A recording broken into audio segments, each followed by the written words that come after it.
നമസ്കാരം. 2023 ഏകദിന ലോകകപ്പ് അവസാനിച്ചു.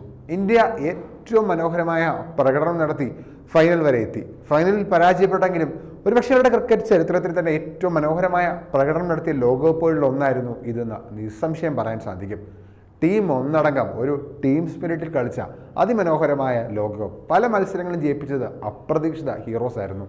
എങ്കിലും ഈ ലോകകപ്പിലെ സ്റ്റാൻഡ് ഔട്ട് പെർഫോമർ ആരായിരുന്നു എന്ന് ചോദിച്ചാൽ പലർക്കും പല അഭിപ്രായമായിരിക്കും പറയാനുള്ളത്. ചിലർക്കത് വിരാട് കോഹ്ലി ആയിരിക്കും, ചിലർക്കത് രോഹിത് ശർമ്മയായിരിക്കും, ചിലർക്കത് മുഹമ്മദ് ഷമി ആയിരിക്കും.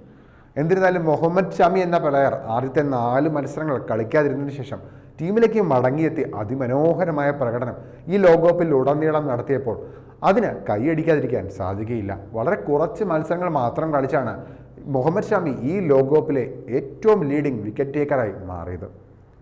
മുഹമ്മദ് ഷമിയുടെ ഓരോ മത്സരങ്ങളിലെയും പ്രകടനവും എടുത്തു പറയേണ്ടതാണ്. അദ്ദേഹം ഉണ്ടാക്കിയ ഇമ്പാക്റ്റ് ഇന്ത്യൻ ജയങ്ങളിലെല്ലാം വലിയ രീതിയിൽ സ്വാധീനം ചെലുത്തി.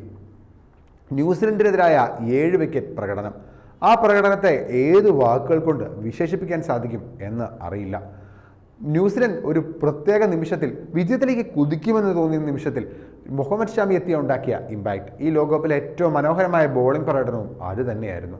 എന്നാൽ മുഹമ്മദ് ഷമിയെ ഈ പ്രകടനത്തിലൊക്കെ അഭിനന്ദിക്കുന്നതിന് പകരം അതിൻ്റെയൊക്കെ ഇടയിൽ അദ്ദേഹത്തിൻ്റെ മതപരമായ കാര്യങ്ങൾ കുത്തിക്കയറ്റാൻ ആഗ്രഹിക്കുന്ന ഒരു വിഭാഗം ആളുകളുണ്ട്. അവരെക്കുറിച്ചാണ് ഈ ഒരു വീഡിയോ. സംഭവം എങ്ങനെയാണ്? ന്യൂസിലൻഡിനായ 7 വിക്കറ്റ് പ്രകടനത്തിൽ ആദ്യത്തെ 5 വിക്കറ്റ് എടുത്തതിന് ശേഷം മുഹമ്മദ് ഷമി ഗ്രൗണ്ടിൽ മുട്ടുകുത്തിയിരുന്നു. അത് മുസ്ലിങ്ങളുടെ പ്രാർത്ഥനയായ സുജൂദ് ചെയ്യാനെന്ന് പറഞ്ഞ് ഒരു വിഭാഗം ആളുകൾ മുഹമ്മദ് ഷമിക്കെതിരെ തിരിഞ്ഞു. ഇന്ത്യയിലായതുകൊണ്ട് മാത്രമാണ് മുഹമ്മദ് ഷമി ഗ്രൗണ്ടിൽ സുജൂദ് ചെയ്യാതിരുന്നതെന്നും മറ്റേതെങ്കിലും രാജ്യത്തായിരുന്നെങ്കിൽ അതങ്ങനെ ചെയ്യുമായിരുന്നു എന്നൊക്കെ പറഞ്ഞ് മുഹമ്മദ് ഷമിയുടെ ഒരു മാധ്യമപ്രവർത്തകൻ ഒരു ചോദ്യം ചോദിച്ചു. അതിന് അദ്ദേഹം പറഞ്ഞ മറുപടിയാണ് ഏറ്റവും വൈറലായത്.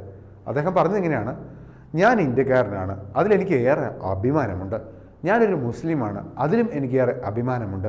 നമ്മുടെ രാജ്യത്ത് ജീവിക്കുന്ന ഓരോ ആളുകൾക്കും അവരുടേതായ മതത്തിൽ വിശ്വസിക്കാനുള്ള സ്വാതന്ത്ര്യമുണ്ട്. അതുകൊണ്ടാണ് നാം ഒരു ജനാധിപത്യ രാജ്യമാകുന്നത്. ഗ്രൗണ്ടിൽ സുജൂദ് ചെയ്യാനായിരുന്നില്ല എൻ്റെ ലക്ഷ്യം. അങ്ങനെ ചെയ്യാൻ എനിക്ക് ആഗ്രഹമുണ്ടായിരുന്നെങ്കിൽ ഞാൻ ഉറപ്പായും ചെയ്യുമായിരുന്നു. എന്നെ ആരും തടയാൻ നോക്കുകയില്ലായിരുന്നു.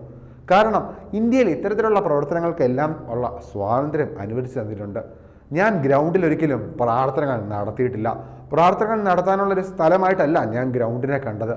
എന്നാൽ എനിക്ക് എപ്പോഴെങ്കിലും അങ്ങനെ ചെയ്യാൻ ആഗ്രഹമുണ്ടെങ്കിൽ ഞാൻ തീർച്ചയായും ചെയ്യും. എനിക്ക് എപ്പോൾ ആ സ്വാതന്ത്ര്യം നിഷേധിക്കപ്പെടുന്നു അപ്പോൾ ഞാൻ ഇന്ത്യ വിടും. ഇതാണ് മുഹമ്മദ് ഷമി പറഞ്ഞിട്ടുള്ളത്. മുഹമ്മദ് ഷമിയെപ്പോലെ ഈ ലോകകപ്പിലെ ഏറ്റവും മികച്ച പേസറെ അദ്ദേഹം ഈ ലോകകപ്പിൽ നടത്തിയ ഏറ്റവും മനോഹരമായ പ്രകടനത്തിന് അഭിനന്ദിക്കുന്നതിന് പകരം അദ്ദേഹത്തിൻ്റെ മതമോ അദ്ദേഹത്തിൻ്റെ രാഷ്ട്രീയമോ ഒക്കെ കുത്തിക്കയറ്റി അദ്ദേഹത്തെ കളിയാക്കുന്നത് തീർച്ചയായും തെറ്റായ നടപടിയാണ്. അങ്ങനെ ചെയ്യുന്നവരോട് പുച്ഛം മാത്രം.